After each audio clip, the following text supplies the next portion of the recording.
mga be, another day, another video. Ako lang ba yung mas magasto pag nasa bahay? Ito nga, at gagawa tayo ng garlic pepper beef. So first, nilagyan ka ng butter. Tinunaw ko lang yung butter mga be hanggang sa matunaw siya. So ito mga be, sinunod na natin yung garlic. Minced garlic mga be. So tinadtad lang natin hanggang sa ma-achieve natin to.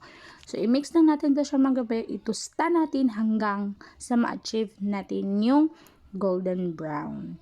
Habang tinutusta natin siya mga be, nasa medium heat lang siya para hindi masunog agad yung ating garlic. So, dapat hindi nyo siya iwanan mga be para hindi pumait ang inyong garlic.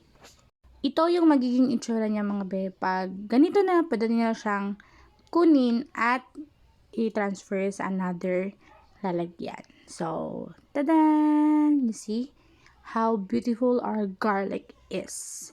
So, ito yung itsura niya mga be. Then, proceed na tayo sa meat natin. So, first, lagyan ko ulit ng butter. Tinunaw ko ulit kasi maramihan yung karne natin. So, itong beef is nasa half kilo siya. At once matunaw na ang ating butter, isunod na natin ang ating garlic and onion. So, nilagyan ko siya ng onion guys kasi para mas masarap. Mix it again hanggang sa magisa at maluto ang ating garlic and onion. Then, isunod na natin guys ang ating karne. Di ko na siya na-marinate guys kasi madali ang luto at wala sa plano guys. So ito, pinirito ko lang siya guys hanggang sa maluto yung karne. Then, nilagyan ko siya ng water para naman sa pagpalambot ng ating karne. So, minix ko lang siya guys. Ito yung itsura niya. Then, lumabas yung sariling katas niya guys sa karne. So, ito yung itsura niya.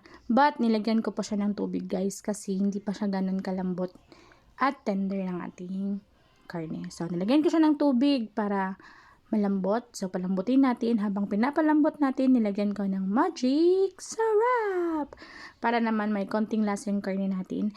Then, sinunod ko yung ating pepper na durog. So guys, konti lang ilagyan nyo na parami kasi yung lagay ko dito. Then, sinunod natin itong Mamacita's oyster sauce and ang ating soy sauce. So, tansya-tansya lang guys sa paglalagay para hindi naman malat ang inyong luto. Yan mga be, power of mixing lang din tayo hanggang sa makuha natin yung consistency na gusto natin. So, ito yung magiging itsura niya mga be. Habang minimix ko siya, nilagyan ko na siya ng toasted garlic na tinoast natin kanina guys. So, ito yung magiging itsura niya guys. Nakakatakam na siya. Tadan. So, ito yung zoom look niya. Diba? Nakakatakam na ng karne at mapapa-only rice na naman tayo dito. So, gawin na natin yung sauce niya. Ito, nilagyan ko lang na siya ng flour, water. Hintay ko munang kumulo. Then, sinunod ko yung beef cubes. Pepper again, ang ating pepper na durog. Then, konting sugar para tumamis ang ating sauce. Then, ito na yung magiging itsura niya mga be. Papakuluin pa natin to ng konti. Then, sinunod ko na din yung ating meat na na-prepare kanina. So, ito yung magiging itsura niya guys.